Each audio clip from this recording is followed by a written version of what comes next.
안녕하세요. 건국대학교 정보통신대학원 블록체인학과 오태민 교수님이 창시한 비트모빅을 소개하는 모비커 토토예요. 비트모빅 온라인 커뮤니티 비트모빅 허브 디스코드에서 선정한 도서 비트코인 초제국의 종말을 소개합니다. 비트코인 초제국의 종말은 비트코인의 탄생 배경과 인터넷 상에서의 개인 프라이버시를 추구하는 사이버펑크 운동, 비트코인의 기술적 경위와 미국의 위상, 비트코인의 인도주의적 역할과 새로운 준비 통화로서의 잠재력을 다룬 책이에요. 준비 통화를 보유한 경제권의 국민은 약한 통화 체제에 속한 나머지 89% 인구에 비해서 경제적 특권을 누리고 있어요. 세상 모든 사람들이 공평한 환경, 평탄한 운동장에서 시작하지 않았다는 것부터 인정해야 하지 않을까요? 우리가 누리고 있는 안락함과 자유는 손발이 묶인 채로 은혜로운 베품에 목말라하는 이들에게는 특권 그 자체죠. 우리 삶에 내재한 이런 불공평한 속성은 역사의 방향을 좌지우지해왔는데 지금의 미국을 보면 알 수 있네요. 원시시대 물물 교환으로서의 역할로부터 시작된 화폐가 글로벌 자본, 국제시대에서 통제와 억압의 수단으로 사용되기까지 화폐의 흐름과 역사, 그 위력을 실감하면서 경제적 특권을 누리지 못한 국가에서의 비트코인의 실사용의 예들은 그 현장감으로 책장이 스르륵 넘어가더라고요.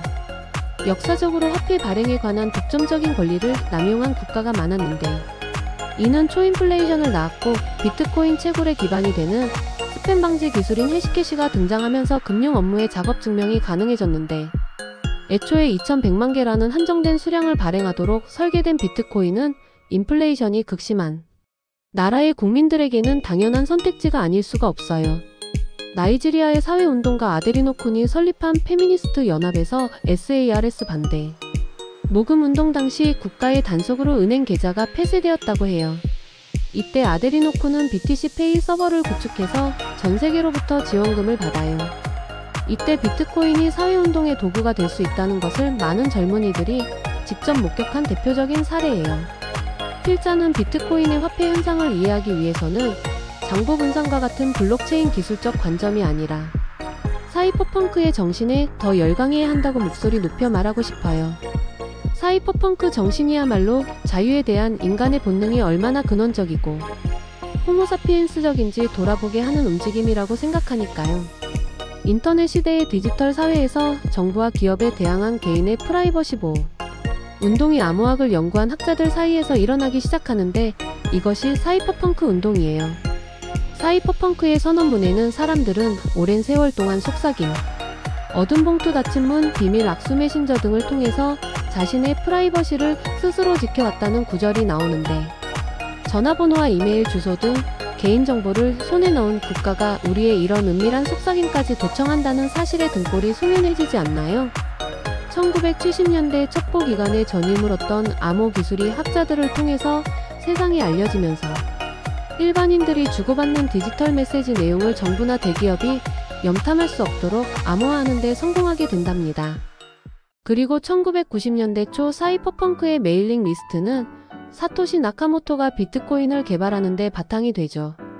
비공개 의사소통의 자유를 실현한 사이퍼펑크는 나아가 탈중앙 화폐를 향해 항해를 시작해요.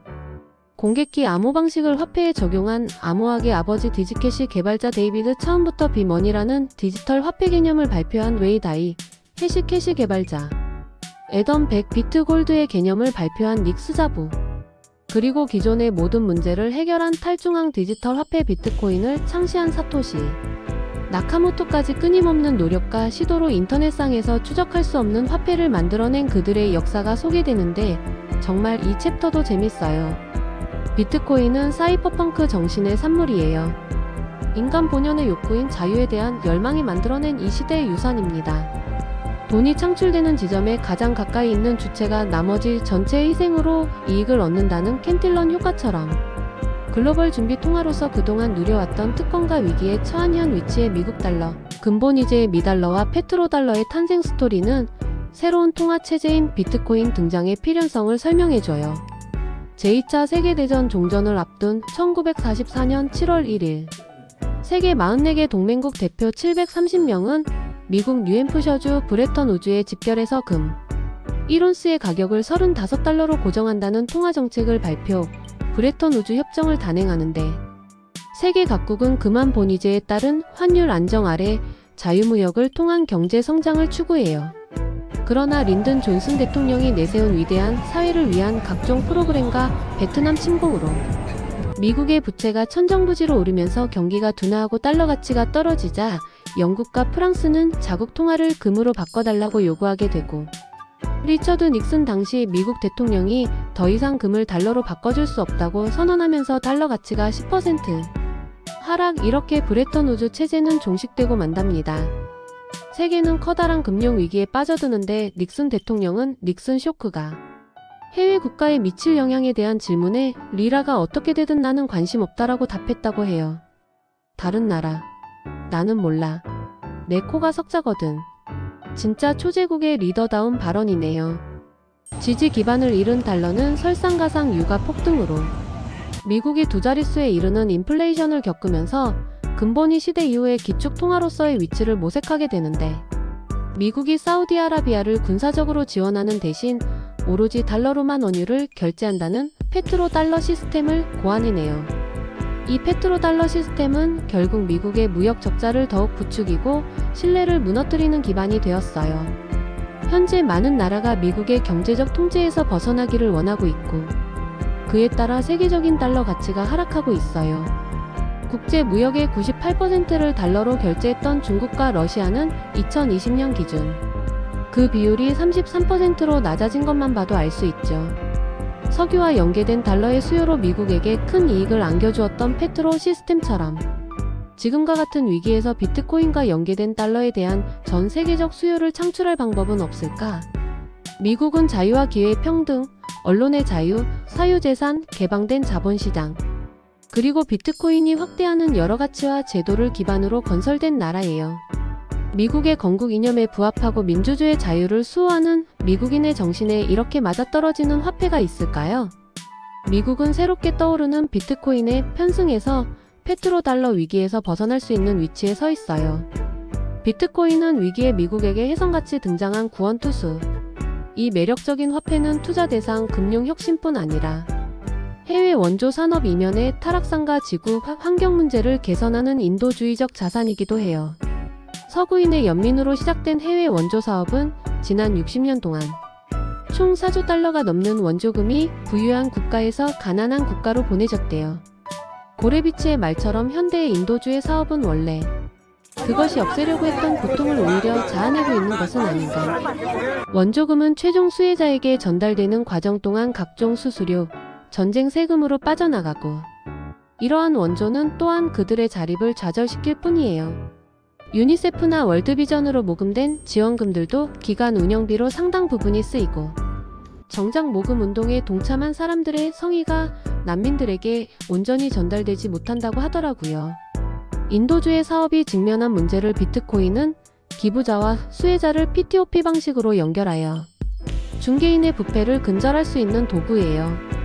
또한 비트코인을 채굴하는 자금을 지원함으로써 수혜 국가를 외세 의존에서 벗어나도록 돕는데, 이것이야말로 진정한 인류애가 아닐까 싶어요. 트럼프는 해외 원조 체계를 부패한 엘리트의 놀이터로 규정하고, 비판 일론 머스크는 기술적 투명성으로 세금이 쓸데없이 새는 것을 막으려 하고 있어요. 미국의 독립선언문에 등장하는 오랫동안 계속된 학대와 탈취에서 미래의 안전을 보장할 새로운 수호자는 수백 년 전부터 시작된 중앙은행과 금융감독의 폭정에 맞선 네트워크, 비트코인. 폐쇄적이고 포갑적이며 권위적인 정권에 대항하는 중립적이고 투명하며 평화로운 이 자산은 탈중화 디지털 화폐로서 인터넷 환경에서는 누구나 쉽게 보내고 받을 수 있고, 또 가치의 저장 수단으로서의 화폐의 기능을 완벽하게 수행하고 있으니 그 경이로움에 전율하지 않을 수 없네요. 아직도 각종 비리와 범죄의 원상이며 마약과 밀수에 사용되는 더러운 돈이라고 말할 수 있을까? 그렇게 생각한다면 그대는 끝까지 진실을 외면하기로 마음먹고 귀를 막고 눈을 가린 채로 빠져나올 수 없는 늪으로 향하고 있는 것이라는 사실을 주지하길. 세계 인구의 4%를 대표하는 정부가 통제하고 조작하는 화폐가 아니라 개방되고 중립적이며 예측 가능한 화폐. 탈중앙화 자산인 비트코인이 달러가 담당하고 있는 글로벌 준비 통화 자산의 역할 승계자로 나아가고 있어요.